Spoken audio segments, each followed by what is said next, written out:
so today we're going to talk about 5 little known facts that really affect your mindset. If you're interested, keep watching.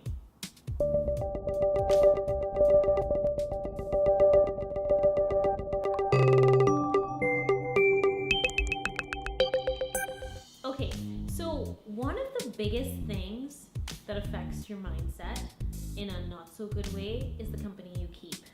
And that might sound super simplistic, negative people that you dislike, but it really sets a tone for everything else that's kind of going on in your life. In the Caribbean, which is where I'm from originally, there's an old Caribbean saying that says, empty vessels make the most noise. And so negative friends, because they don't have anything to really offer you, except sometimes jealousy, they make noise in your life and they create strife. And so that's one of the things that can totally set you off your mindset.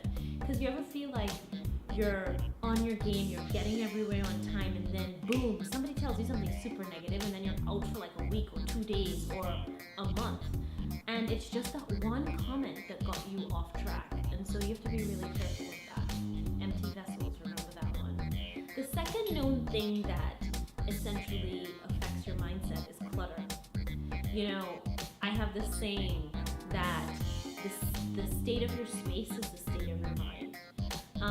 If you don't typically live in a really clean environment, or you don't tidy up often, it can really affect like how calm you feel, how relaxed you feel, how together you feel. Now, I get it. There are pilers and there are filers. Pilers are people who pile things in places, and I'm sure in the pile they know where to get it, right? And then there are filers, are people who file a ton of stuff and they still can get it. And sometimes people are super disorganized, but they know where things are. But clutter doesn't create space for you to relax, and so that's the main reason why clutter is my number 2 of what kind of holds your mindset back. The third thing is self-comparison.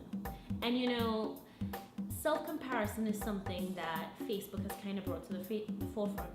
I don't hate Facebook, but I'm not in love with Facebook, and that's just my personal opinion.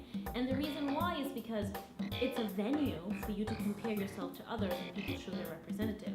I have another video about that. You can always check that one out. I go into way detail about it. But self-comparison, according to FDR, he essentially says self-comparison is the end of all joy. Self-comparison essentially is the theft of joy. And I truly believe that, because when you're comparing yourself to somebody else who has their own unique gifts, their unique talents, you're making yourself smaller. You're making yourself like, well, I can't do that like she does or like he does. No, you can't, because you have different gifts and they have different gifts. We're not all created alike. The fourth is, exercise. It may sound like exercise is like, well, everybody says exercise affects your mindset. But I realized this after I always claimed I'd never become a runner. I totally become a runner. I'm running a 10K tomorrow.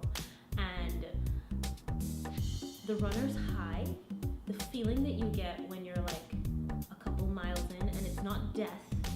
It's not that you're gonna die. It's a high where you feel like I can conquer the world, I can do that. This is mine. Everything is mine to be had. I wanna share with people, I wanna express. The runner's high is real. It only lasts but so long. And after the runner's high, you feel extremely tired and you wanna take a nap. But the runner's high is a great example of how exercise releases endorphins in your body that make you feel good and really set up your mindset. And that's why I try to start every single day with exercise before I go into the world and I see anybody. The last of the 5 is diet. And what I find about diet is, don't get me wrong, I like pizza, I love ice cream, I love steak. I'm not too hung up on alcohol, but I love good food. I love to bake, I make amazing cupcakes. But here's the thing, sometimes when, in the past, when I would go to like somewhere like Mickey D's and I'd get like a McTummy, I, in my opinion again, I couldn't understand why the next day or later in that day, I felt like I couldn't think straight.